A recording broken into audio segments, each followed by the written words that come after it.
Hi again, it's me, Barbie, in Barbie World, with explanations and situations and recollections and expansions and elaborations of the Apocryphon of John.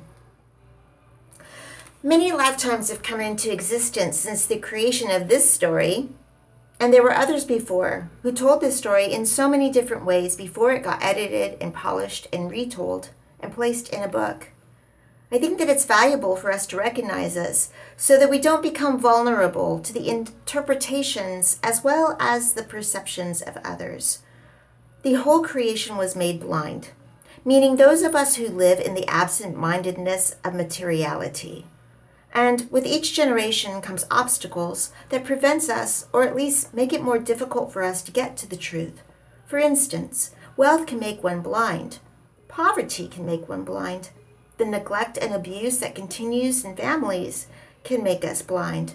Or it can spur us into deeper questioning and searching for our true inheritance.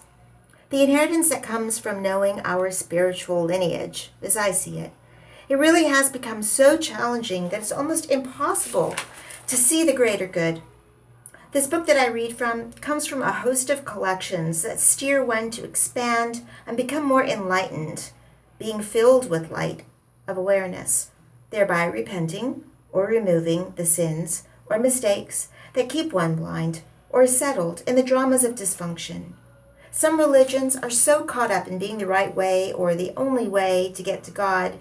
Here we see, through the understandings and retelling of scriptures in a different way, by the teachings of Christ, that we must trust our inner guidance and own connection with God. Just like there are many names for God, there are also many workers for God. And it's easy to get misguided by those who say they work for God. Anyway, I hope that this section will enlighten your mind and allow you to seek truth from within. And so here we go, continue on. And it is of this sort that is interchangeable, and it is harder and stronger than she with whom the gods united, and the angels, and the demons, and all the generations until this day. For from that fate came forth every sin, and injustice, and blasphemy, and the chain of forgetfulness, and ignorance, and every severe command, and serious sins, and great fears. And thus the whole creation was made blind, in order that they may not know God, who is above all of them. And because of the chain of forgetfulness, their sins were hidden, for they are bound with measures in times and moments, since it, fate, is Lord over everything. And he, the chief archon, repented for everything which had come into being through him. This time he planned to bring a flood upon the work of man, but the greatness of the light of the foreknowledge informed Noah, and he proclaimed it to all the offspring which are the sons of men. But those who were strangers to him did not listen to him. It is not as Moses said. They hid themselves in an ark, but they hid themselves in a place. Not only Noah, but also many other people from the immovable race. They went into a place and hid themselves in a luminous cloud. And he, Noah, recognized his authority. And she who belongs to the light was with him, having shone on them because he, the chief archon, had brought darkness upon the whole earth. And he made a plan with his powers. He sent his angels to the daughters of men, that they might take some of them for themselves and raise offspring for their enjoyment. And at first they did not succeed. When they had no success, they gathered together again, and they made a plan together.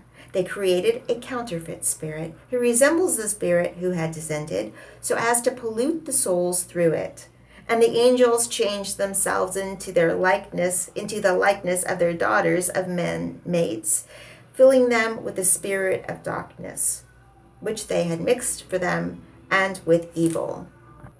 I was going to reread that, but I changed my mind. Just leave it as is. They brought gold and silver and a gift and copper and iron and metal and all kinds of things. And they steered the people who had followed them into great troubles by leading them astray with many deceptions. That's this world. That's what's going on in this world. They, the people, became old without having enjoyment. They died not having found truth and without knowing the God of truth. And thus the whole creation became enslaved forever, from the foundation of the world until now. And they took women and begot children out of the darkness according to the likeness of their spirit. And they closed their hearts and they hardened themselves through the hardness of the counterfeit spirit until now. I hope it's as easy for you to see as it is for me that this is some elaboration of truth. And just like in other books that Jesus has retold stories, or actually he was teaching his disciples about the Psalms, and he did it backwards. And he did it like a story, and they had to figure out what psalm it was from. His apostles and his disciples had to figure out what psalm it was from. And I mean, really takes in depth and really following and listening to in order to get to that. And in through that, lots of awareness comes into one's mind. And so this is how I see this story as well. And every time I read it, I see more and more. And I see how he hides like himself in all these different places. And really he's saying the luminous cloud is within. And you're not going to find the truth if you're looking for God on the outside. And so many of us are so caught up in the outside world that it's easy to get lost in it.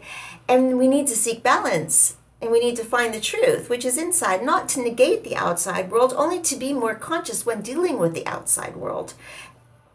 If that makes any sense. Anyways, I hope I didn't talk too much. Thanks for listening. Mwah. Goodbye.